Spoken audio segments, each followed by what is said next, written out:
Hi, I'm Rick Kaler. Thanks for joining me. Well, when saving money for retirement, taxes aren't your friend.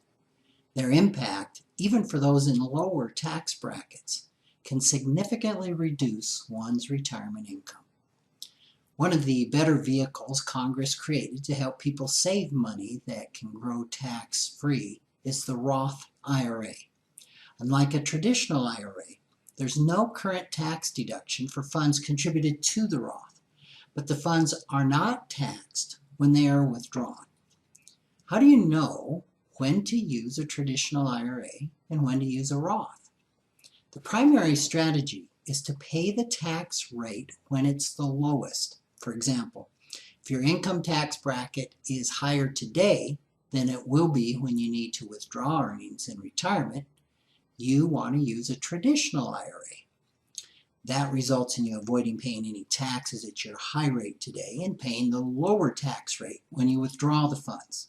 But conversely, if you are in a low tax bracket today and will be in a higher tax bracket when you withdraw the funds, the clear choice is to contribute to a Roth account and pay the lower taxes today, because there will be no taxes due at all when you withdraw the money.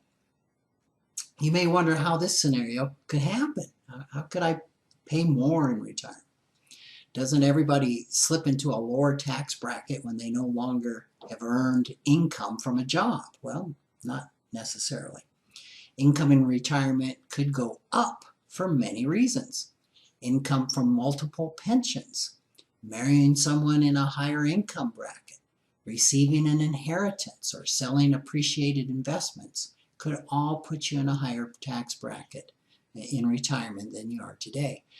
For example, another scenario is when a job change or cutting back work hours reduces someone's earnings in pre-retirement years to less than what their retirement income would be. Another possibility is that Congress raises taxes in the future on the lower and middle class. For example, the tax bracket of the middle and lower class could raise significantly if the popular thinking of the U.S. expanding our social net to something like the Scandinavian model becomes a reality. In most of those countries, the lowest tax bracket is 40%, which is considerably higher than what people pay in our lowest bracket. Getting as much wealth as possible today out of the reach of the taxman could be even more important. A trickier question is what to do if you don't expect to see your tax bracket change. In this case, it depends on when you expect to start withdrawing a regular retirement income from your IRA.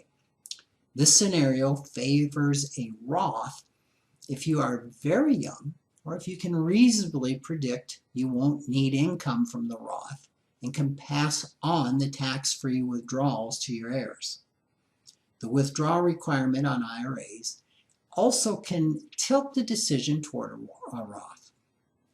Unlike traditional IRAs, Roths have no requirement to make annual distributions when you reach 70 and a half.